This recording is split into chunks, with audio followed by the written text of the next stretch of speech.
अस्सलाम वालेकुम नाजरीन, आप देख रहे हैं INN चैनल। मैं हूं शेख अहमद अली। इस न्यूज़ बुलेटिन में आइए नज़र डालते हैं दिन भर की बड़ी खबरों पर। तेलंगाना कानून साज काउंसिल के रुकन की हैसियत से प्रोफेसर कोदंडराम और सहाफ़ी आमिर अली खान ने जुमे को हलफ लिया।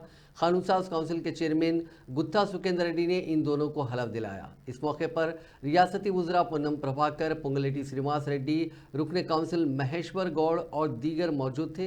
गवर्नर कोटे के तहत इन दोनों को कांग्रेस हुकूमत ने चंद माह कबल ही नामजद किया था। ताहम अदालती कशमकश के बाद इस मामले में ताखीर हुई, लेकिन 2 दिन कबल सुप्रीम कोर्ट की जानिब से इस मामले की मुदाखलत के बाद इन दोनों को हलफ लेने की राह हमवार हो गई, जिसके बाद प्रोफेसर कोदंडराम और आमिर अली खान ने जुमे को हलफ लिया। प्रोफेसर कोदंडराम तेलंगाना जन समिति के सदर हैं और उन्होंने अलहदा रियासत तेलंगाना की जद्दोजहद में तमाम सियासी जमातों और तंजीमों के अलावा मुलाजमीन को मुत्तहिद करते हुए जॉइंट एक्शन कमेटी तश्कील दी थी, जबकि सहाफ़ी आमिर अली खान रोजनामा सियासत के न्यूज़ एडिटर हैं। मैं आमिर अली खान, जिसे कानून साज असेंबली का रुकन नामजद किया गया है, अल्लाह के नाम से हलफ लेता हूँ कि मैं कानून की रौ से राइज दस्तूर हिंद का वफादार और फर्माबरदार रहूंगा। हिंदुस्तान के इक़्तिदार आला और इसकी सालमियत को बरकरार रखूंगा और इस फर्ज मनसबी को जो मुझे तफवीज़ किया जाने वाला है पूरी दियानतदारी से अंजाम दूंगा।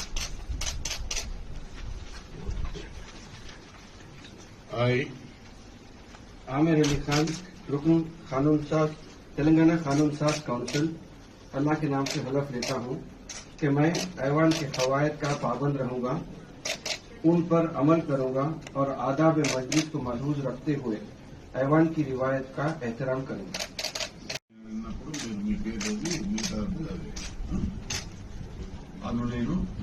ఎం కోదండరామారెడ్డి అను నేను శాసన పరిషత్తు సభ్యునిగా నామనిర్దేశం అయినందున శాసనం ద్వారా నిర్మితమైన భారత రాజ్యాంగం పట్ల నిజమైన విశ్వాసం, విధేయత చూపుతానని, భారతదేశ సార్వభౌమాధికారాన్ని, సమగ్రతను కాపాడుతానని, నేను స్వీకరించబోయే కర్తవ్యాన్ని శ్రద్ధాశక్తులతో నిర్వహిస్తానని పవిత్ర హృదయంతో ప్రతిజ్ఞ చేస్తున్నాను। चीफ मिनिस्टर रेवंत रेड्डी ने आज फिर एक मरतबा दावा किया कि बीआरएस का बीजेपी में जम हो जाना यकीनी है। अपने दौरे दिल्ली के मौके पर मीडिया से बात करते हुए रेवंत रेड्डी ने कहा कि बीआरएस क़यादत ने पार्टी को बीजेपी में जम करने की तमाम तैयारियां मुकम्मल कर ली हैं और बीजेपी की आला क़यादत से सिलसिले में बातचीत भी हो गई है। पार्टी को जम करने के बदले में सदर बीआरएस चंद्रशेखर राव को गवर्नर बनाने का पेशकश किया गया है, जबकि बीआरएस के कारगुजार सदर KT रामाराव को मरकजी काबीना में शामिल करने के इम्कानात हैं। इसी तरह तेलंगाना असेंबली में बीआरएस के अहम लीडर हरीश राव को अपोजिशन लीडर बनाया जाएगा। चीफ मिनिस्टर ने इस बात का भी इंकशाफ किया कि फिलवक्त बीआरएस के 4 अरकान राज्यसभा को बीजेपी में जम कर दिए जाने के बाद सदर बीआरएस KCR की दुख्तर कविता को राज्यसभा का रुकन भी बनाया जाएगा। इसके अलावा कविता को बहुत जल्द जमानत भी मिल जाएगी। मरकजी ममलिकती वजीर दाखिला बंडी संजय ने बीआरएस के बीजेपी में जम होने से मुतालिक चीफ मिनिस्टर रेवंत रेड्डी के दावों के दरमियान एक सनसनीखेज बयान देते हुए कहा कि बीआरएस का कांग्रेस में जम होना यकीनी है और साबिक रियासती वजीर तारक रामाराव को PCC सदर बनाया जाएगा। प्रेस कॉन्फ्रेंस से खिताब करते हुए मरकजी वजीर ने कहा कि बहुत जल्द ये होने वाला है। उन्होंने कहा कि बीआरएस सदर चंद्रशेखर राव को कुल हिंद कांग्रेस कमेटी में अहम ओहदा दिया जाएगा, जबकि KT रामाराव PCC सदर बन जाएंगे और कविता को राज्यसभा की रुकनीत दी जाएगी। उन्होंने कहा कि साबिक में कांग्रेस और बीआरएस के दरमियान इंतखाबी इत्तेहाद भी हुआ था और उन दोनों जमातों ने मखलूत हुकूमत भी बनाई थी। बंडी संजय ने कहा कि कविता की जमानत के मामले में बीजेपी का कोई ताल्लुक नहीं है। उन्होंने कहा कि बीआरएस को बीजेपी में जम कर देने पर कविता को जमानत मिलने की जो अफवाहें फैलाई जा रही हैं उसमें कोई सदाकत नहीं है। चीफ मिनिस्टर रेवंत रेड्डी ने जुमे को हैदराबाद के करीब चौथे शहर फोर्थ सिटी के मंसूबे में फॉक्सकॉन को सरमायाकारी की दावत दी और कंपनी को तमाम मदद का यकीन दिलाया। चीफ मिनिस्टर रेवंत रेड्डी ने नई दिल्ली में सदरनशीन फॉक्सकॉन कंपनी यंग लियो से मुलाकात की और उन्हें फोर्थ सिटी में अपने फैक्ट्रीज के क़याम के लिए मुकम्मल मदद बशमूल दरकार इजाज़तनामे और मराहत का तयख़ुन दिया। हैदराबाद में 3 शहरों की मरहलावार तरक्की की वजाहत करते हुए रेवंत रेड्डी ने कहा कि चौथे शहर में मुख्तलिफ शोबों बशमूल तालीम, life sciences, medicine, sports, electronics, electrical सनतें और स्किल डेवलपमेंट पर तवज्जो मरकूज़ की जाएगी। चीफ मिनिस्टर्स ऑफिस के मुताबिक रेवंत रेड्डी ने हैदराबाद की मज़ाफ़ात में यंग इंडिया स्किल यूनिवर्सिटी के क़याम के उमूर को भी उजागर किया, जो 4 सिटी प्रोजेक्ट का अहम हिस्सा है। हैदराबाद डिस्ट्रिक्ट कांग्रेस कमेटी के सदर मोहम्मद वलीउल्लाह समीर की क़यादत में कांग्रेस कारकुनों ने जुमे के रोज़ एहतजाज करते हुए बीआरएस के कारगुजार सदर केटी रामाराव के पुतले को नजर आतिश किया और उनके ख़वातीन को लेकर दिए गए बयान की शदीद मजम्मत की। ये एहतजाज तारीखी चार मीनार पर हुआ, जहां कांग्रेस कारकुनों ने केटीआर के मुतनाज़ा बयानात पर शदीद गुस्से का इजहार किया। इस मौके पर बात करते हुए वलीउल्लाह समीर ने केटीआर पर इल्ज़ाम आयद किया कि उन्होंने बसों में रिका डांसर के हवाले से तौहीन आमेज़ अल्फाज का इस्तेमाल किया। उन्होंने कहा कि केटीआर की जानिब से ख़वातीन के बारे में तंग नज़री और हक़ीर सोच का मुजाहरा किया गया, जो एक लीडर के शान शान नहीं है और उनके रवैये में ख़वातीन के मसाइल के बारे में गहरी बेहिसी को जाहिर करता है। खबरदार खबरदार केटीआर खबरदार KTR down down KTR down down KTR KTR వెంటనే केटीआर వెంటనే रेवंत रेड्डी जिंदाबाद KTR down down KTR down down KTR down down KTR down KTR down down KTR down down KTR KTR down down KTR down down KTR down down KTR down down KTR down down KTR Congress party जिंदाबाद Congress party जिंदाबाद राहुल गांधी जिंदाबाद रेवंत रेड्डी जिंदाबाद सोनिया गांधी जिंदाबाद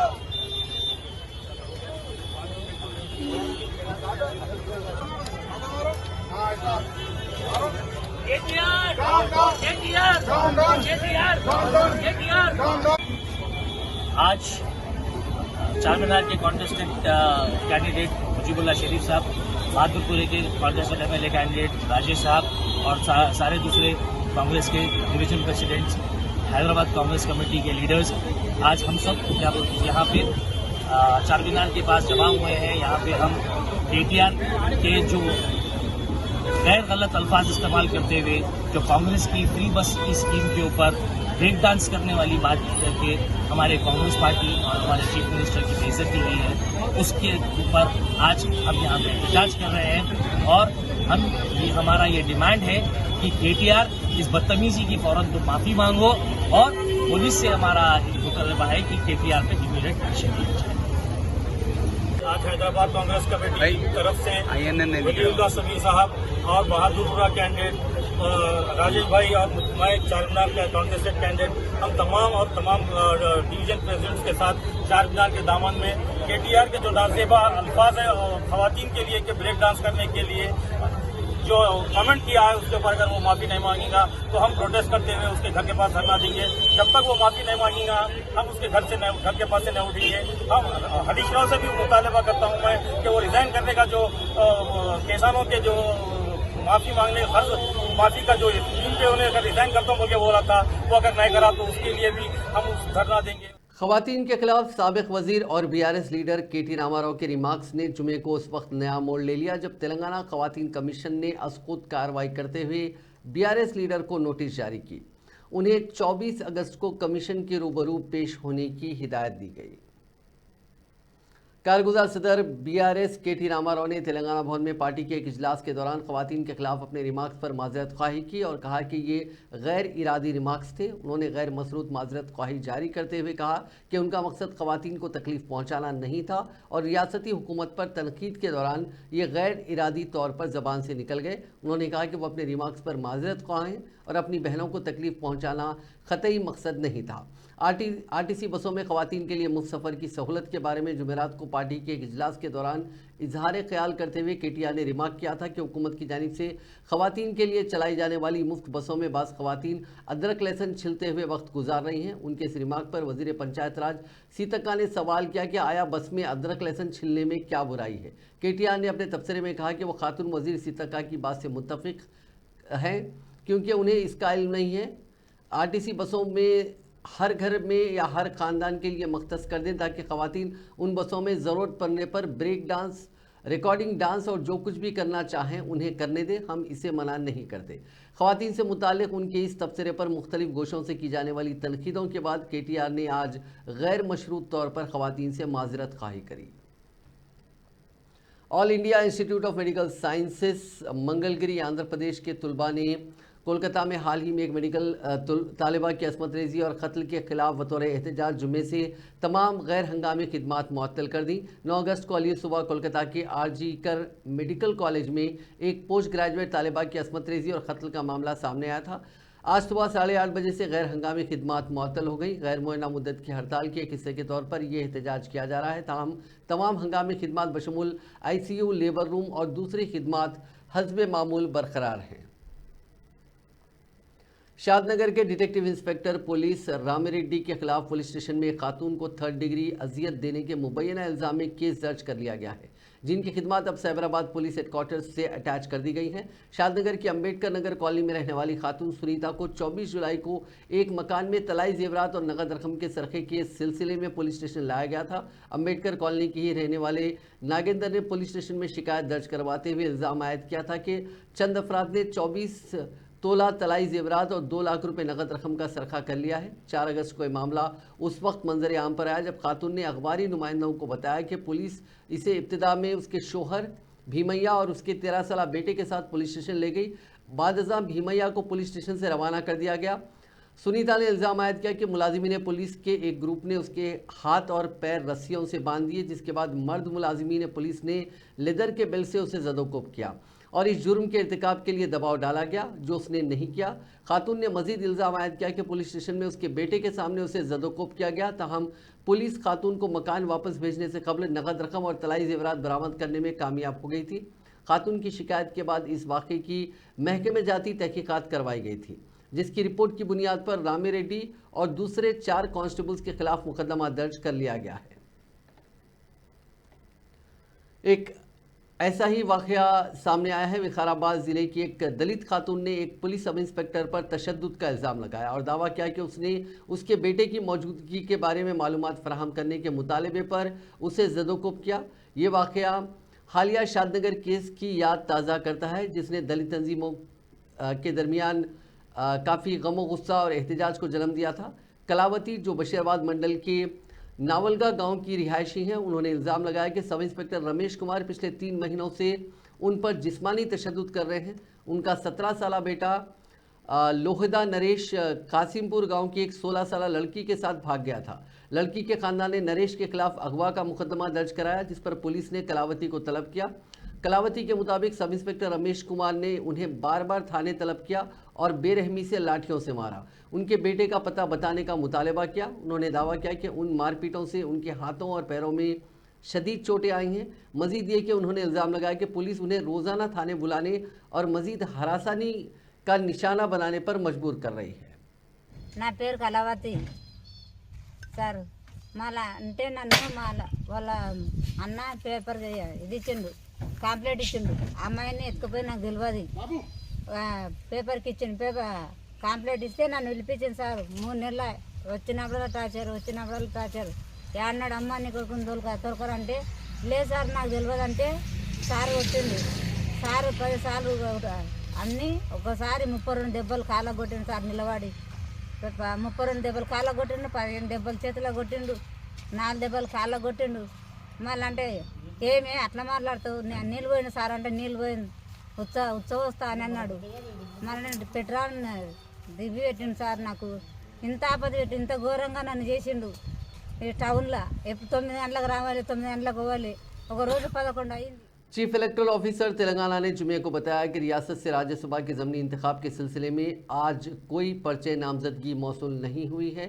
यहाँ जारी करदा एक press note के जरिए ये इत्तला दी गई। बीआरएस के कारगुजार सदर KT रामाराव ने चीफ मिनिस्टर रेवंत रेड्डी पर सख्त हमला करते हुए उन्हें जाली ज़रई कर्ज माफ़ी स्कीम के इनेकाद का इल्ज़ाम आयद किया। जुमे के रोज़ तेलंगाना भवन में एक प्रेस कॉन्फ्रेंस से खिताब करते हुए KTR ने इस स्कीम को सदी का सबसे बड़ा मजाक करार दिया और कांग्रेस पार्टी पर अपनी नाकामियों से तवज्जो हटाने का इल्ज़ाम लगाया। केटीआर ने कर्ज माफ़ी को आज़ाद हिंदुस्तान के किसानों पर किया जाने वाला सबसे बड़ा धोखा करार देते हुए इसे एक जालिमाना मजाक और उनके एतमाद की खयानत कहा। उन्होंने कांग्रेस पार्टी पर गैर मंतकी पाबंदियां और बेमायनी शराइत लगाने का इल्ज़ाम लगाया, जिससे ज़्यादातर मुस्तहिक किसानों को इमदाद नहीं मिली। అంటే బడ్జెట్లో చెప్పింది 26,000 కోట్లని, క్యాబినెట్ తీర్మానం 31,000 కోట్లు, మొదలు చెప్పింది 40, క్యాబినెట్ 31, బడ్జెట్లో 26, ఆఖరికి నిన్న వైరాలో ఖమ్మంలో ఎక్కడైతే పోజులు కొట్టి ముఖ్యమంత్రి గారు మాట్లాడిన మాటలు అవుతున్నాయో మొత్తం కలిపి నిన్నటి వరకు జరిగిన రుణమాఫీ ఎంత అంటే కేవలం 17,934 కోట్ల రూపాయలు మాత్రమే. ఎంతమందికి అయింది రుణమాఫీ? 22,37,848 మంది రైతులకు మాత్రమే. మళ్ళీ ఒకసారి చెప్తా ఉన్నాను, 17,934 crore ఓన్లీ నిన్నటిదాకా జరిగింది. ఎంతమందికి అయింది?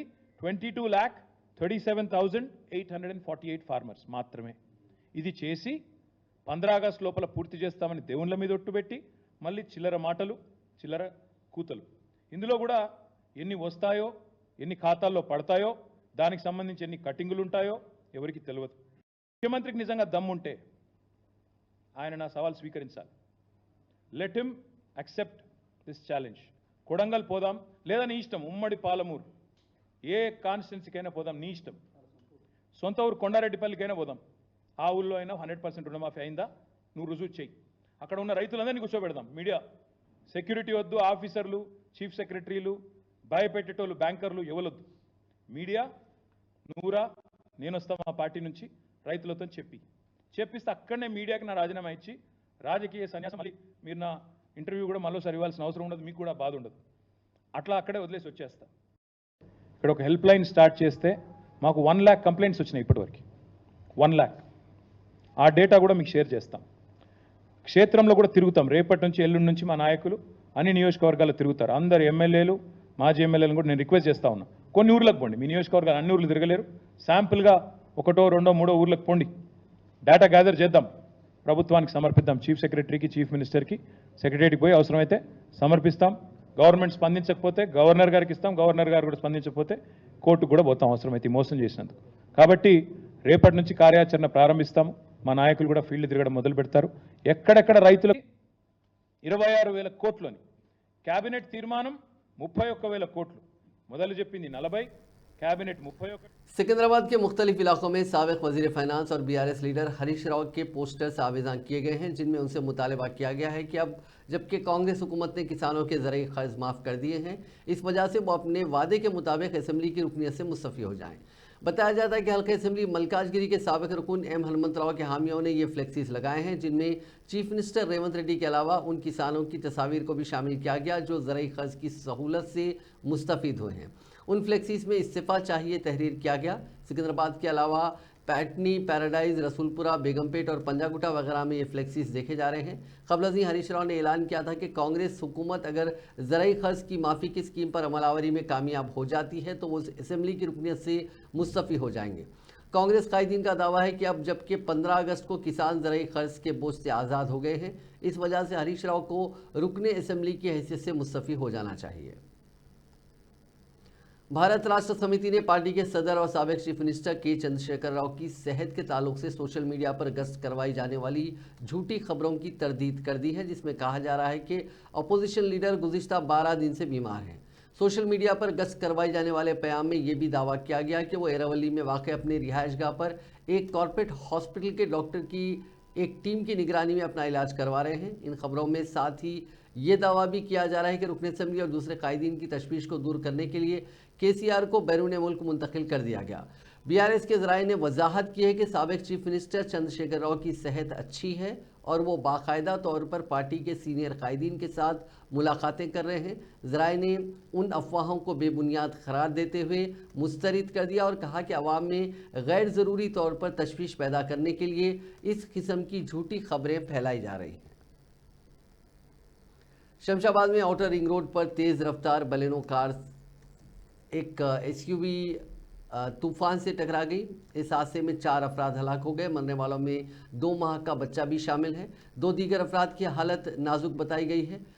तूफान में सवार मुसाफिर एक मंदिर से लौट रहे थे और वापसी के दौरान ये हादसा हुआ। पुलिस हादसे की वजह की तहकीकात कर रही है।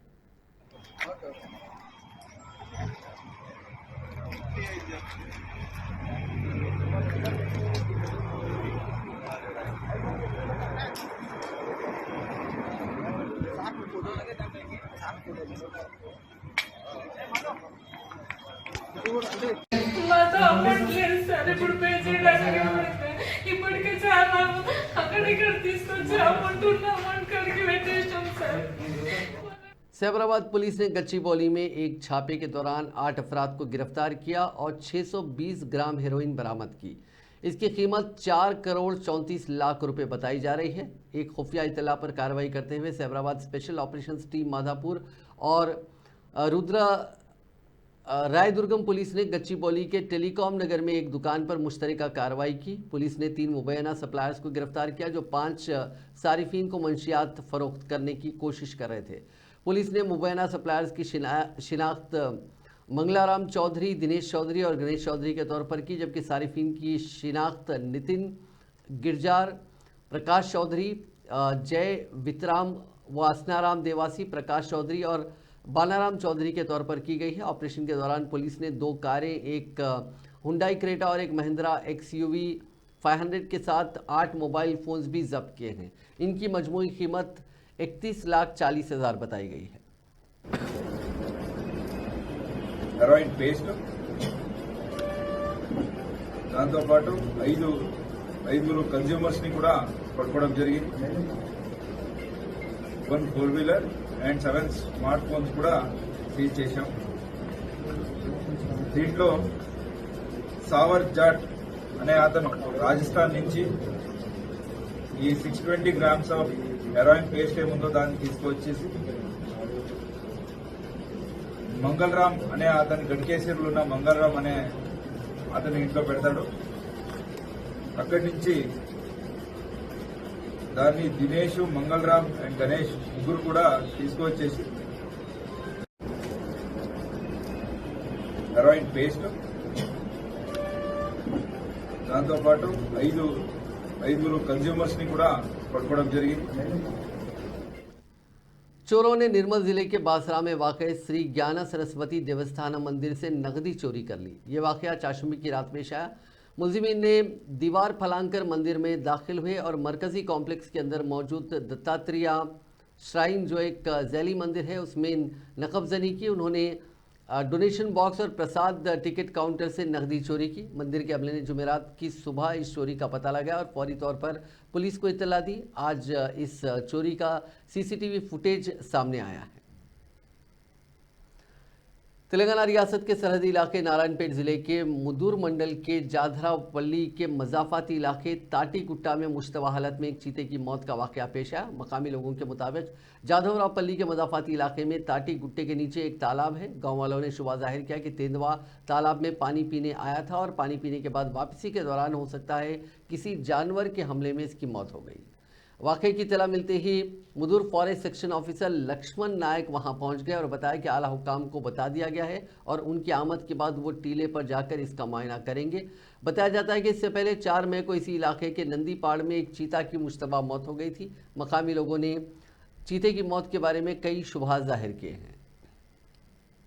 हनमकुंडा जिले के एक तालिब इल्म की अमेरिका में मौत हो गई। जिले के आत्माकुर गांव से ताल्लुक़ रखने वाला तालिब इल्म राजेश की 3 दिन कबल मौत हुई, जो आला तालीम के हसूल के लिए 9 साल कबल अमेरिका रवाना हुआ था। राजेश के रिश्तेदारों ने बताया कि अमेरिकी पुलिस की जानिब से घर वालों को आज मौत की इतला दी गई। 9 माह कबल ही राजेश के वालिद का इंतकाल हो गया था। उसके घर वालों ने राजेश की लाश को हिंदुस्तान वापस लाने के लिए रियासती हुकूमत से दरख्वास्त की है। हैदराबाद के बाज़ इलाकों में आज दोपहर से मूसलाधार बारिश का सिलसिला जारी है। खासतौर पर सिकंदराबाद, बेगमपेट, कुक्कटपल्ली, KPHB, निज़ामपेट, मेडचल, दुंडीगल, माधापुर, गच्चीबौली के अलावा और भी दीगर इलाकों में बारिश की वजह से सड़कों पर बारिश का पानी जमा हो गया। इसकी वजह से गाड़ी सवारों को मुश्किलात का सामना करना पड़ा। इस दौरान महकमे मौसमियात ने आइंदा कुछ घंटों के दौरान पूरे हैदराबाद में मूसलाधार बारिश की पेशकशी की है और रेड अलर्ट भी जारी कर दिया। ओहदेदारों ने अवाम को चौकस रहने का मशवरा दिया। बारिश की वजह से नए शहर के बाज़ मकामात पर ज़बरदस्त ट्रैफिक जाम की इतलात हैं। कृष्णा नदी के कैचमेंट एरिया में शदीद बारिश के बाइस नागार्जुना सागर डैम में पानी की आमद में ज़बरदस्त इजाफा हुआ है, जिसकी वजह से डैम की सतह तकरीबन अपनी मुकम्मल गुंजाइश तक पहुंच गई है। आज की ताज़ा तरीन सूरत हाल के मुताबिक डैम में 312 टीएमसी पानी मौजूद है, जो इसकी मुकम्मल गुंजाइश 312.50 टीएमसी के बिल्कुल करीब है। मौजूदा पानी की सतह 590 फीट पर है, जबकि पानी की आमद-ओ-रफ्त दोनों 79,528 क्यूजिक्स है। जम्मू कश्मीर और हरियाणा के असेंबली इंतखाबात का ऐलान कर दिया गया है। इलेक्शन कमीशन ने प्रेस कॉन्फ्रेंस में ऐलान किया कि जम्मू कश्मीर में 18 सितंबर से 3 मरहलों में वोटिंग होगी, जबकि हरियाणा में 1 अक्टूबर को वोटिंग होगी। इलेक्शन कमीशन के मुताबिक दोनों रियासतों में 4 अक्टूबर को नताइज का ऐलान किया जाएगा। Elections in J&K will be held in 3 phases. So this is a shorter period.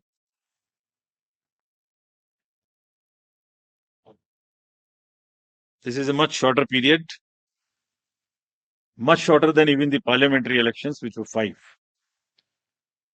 20th of August, just the next day of the Amarnath Yatra being complete, the 19th, would be the date of notification for the first phase. Nominations till 27th, scrutiny on the next day 28th, and date of poll will be 18th of September, and it's a Wednesday. We are also keeping that in mind, not keeping Fridays and Mondays to give a longer holiday spell. Second phase would be on 29th of August, and the schedule of Haryana. Haryana would be in the last phase, exactly coinciding with the third phase of J&K. Nomination being on 5th of September. Last date of making nomination on 12th of September. Date of poll 1st October. And date of counting coinciding with J&K on 4th of October. Everything to be over on 6th of October. So friends, and through you, we appeal to all the voters of Haryana and J&K to participate in largest possible number. वज़ीर-ए-आज़म नरेंद्र मोदी ने बांग्लादेश की अबूरी हुकूमत के chief adviser professor Mohammad Yunus के साथ telephonic बातचीत की, जिसमें उन्होंने एक जमहूरी, मुस्तहकम, पुरअमन और तरक्की पसंद बांग्लादेश के लिए हिंदुस्तान की हिमायत का आदा किया। मोदी ने बांग्लादेश में हिंदुओं और तमाम अक़लियतों के हक़ूक़ के हवाले से अपनी तशवीश का इजहार किया। बातचीत के दौरान मोदी ने एक जमहूरी, पुरअमन और तरक्की पसंद बांग्लादेश के लिए हिंदुस्तान की मुकम्मल तायद का ऐलान किया। उन्होंने मुख्तलिफ तरक्याती इक़दाम के ज़रिए बांग्लादेश के अवाम की हिमायत करने के हिंदुस्तान के अज़्म पर जोर दिया। महाराष्ट्र के साबिक़ वज़ीर आला और शिवसेना के लीडर उद्धव ठाकरे ने महाविकास अघाड़ी के इजलास के बाद एक तकरीब से खिताब किया। इस दौरान उद्धव ने कई मसाइल पर अपने ख्यालात का इजहार किया। अपोजिशन इत्तेहाद MVA के पार्टी कारकुनों से खिताब करते हुए ठाकरे ने कहा कि असेंबली इंतखाबात महाराष्ट्र की इज्जत नफ्स को बचाने की लड़ाई है। इस दौरान शिवसेना के सरबराह उद्धव ठाकरे ने एक बड़ा बयान देते हुए कहा कि वो कांग्रेस और नेशनलिस्ट कांग्रेस पार्टी की तरफ से महाविकास अघाड़ी के वज़ीर आला के ओहदे के चेहरे के तौर पर ऐलान करदा किसी भी उम्मीदवार की हिमायत करेंगे। उद्धव ठाकरे ने कहा कि महाविकास अघाड़ी इत्तेहाद को वज़ीर आला के चेहरे का फैसला करने दें। कांग्रेस और NCP SP को अपने अपने वज़ीर आला के उम्मीदवारों का नाम तजवीज़ करने दें। साथ ही उन्होंने वक्फ को लेकर एक बयान दिया कि किसी भी सूरत हाल में वक्फ या मंदिरों की ज़मीन को हिंदुओं या मुसलमानों से छीनने की मरकज़ी हुकूमत को इजाज़त नहीं दी जाएगी।